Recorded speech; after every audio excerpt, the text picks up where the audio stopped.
CPI ఆధ్వర్యంలో Karl Marx 208 జయంతి.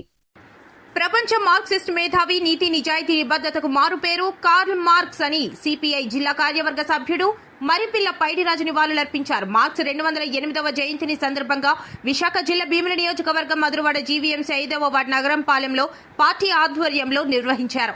ఈ సందర్భంగా పైడిరాజు మాట్లాడుతూ జర్మన్ శాస్త్రవేత్త, తత్వవేత్త, ఆర్థికవేత్త, సామాజికవేత్త, పాత్రికేయుడు, సోషలిస్ట్ విప్లవకారుడు కార్ల్ మార్క్స్ అని ప్రస్తుత జర్మనీలోని ట్రయర్ పట్టణంలో మధ్యతరగతి కుటుంబంలో జన్మించిన కార్ల్ మార్క్స్ రాజకీయ, ఆర్థిక శాస్త్రం, హెగెలియన్ తత్వశాస్త్రం చదువుకున్నాడని, యుక్త వయసులో మార్క్స్ ఏ దేశపు పౌరసత్వం లేని స్థితిలో లండన్లో జీవితం గడిపారన్నారు. లండన్లోనే మరో జర్మన్ ఆలోచనాపరుడైన తన ఇష్టమైన స్నేహితుడు ఫ్రెడరిక్ ఏంగెల్స్ తో కలిసి తన చింతన అభివృద్ధి చేసుకుంటూ పలు పుస్తకాలు ప్రచురించాడని తెలిపారు. 1848 నాటి కరపత్రమైన కమ్యూనిస్ట్ మేనిఫెస్టో వాటన్నింటిలోకి సుప్రసిద్ధమైందని, మేధో, ఆర్థిక, రాజకీయ చరిత్రను అతని రచన ప్రభావితం చేసిందని అన్నారు.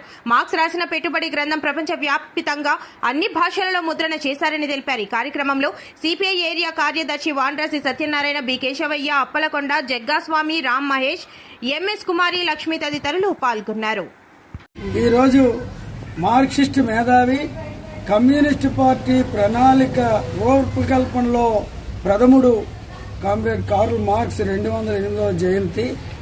208 సంవత్సరాల కిందట జర్మనీలో జన్మించినటువంటి కార్ల్ మార్క్స్ ఈ దేశంలో సామాన్యులు, కార్మికులు ఎదుర్కొంటున్న సమస్యలు పరిష్కారం కోసం ప్రపంచవ్యాప్తంగా అనేక దేశాల్లో పర్యటన చేసి కార్మిక స్థితిగతులను అధ్యయనం చేసి ఈ కార్మికులు, సామాన్యులు సస్యశ్యామలంగా ఉండాలంటే ప్రజలందరిది సొత్తు ప్రభుత్వపరం అవ్వాలి, ప్రజలందరూ సస్యశ్యామలంగా ఉండాలి అన్న నినాదంతో కార్ల్ మార్క్స్ కమ్యూనిస్ట్ మేనిఫెస్టో రాశాడు.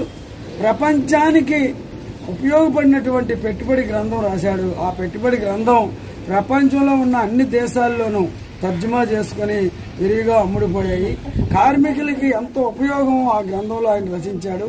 అటువంటి మహనీయుడు ఈ రోజున 208వ జయంతి విశాఖపట్నం జిల్లా భీమిలి నియోజకవర్గం మధురవాడలో నిర్వహించడం గర్వకారణంగా ఉంది. ఆ మహనీయుడి ఆశయాలు ప్రజల్లోకి తీసుకెళ్లి కమ్యూనిస్ట్ పార్టీ కార్యకర్తలుగా ఎంతో కొంత మనం పనిచేసినప్పుడు మాత్రమే అటువంటి గొప్ప నాయకుడికి నివాళులు అర్పించినట్లు అవుతుందని భావిస్తూ అతనికి సిపిఐ తరఫున, ప్రజలందరి తరఫున ప్రగాఢంగా నివాళులు అర్పిస్తున్నాం.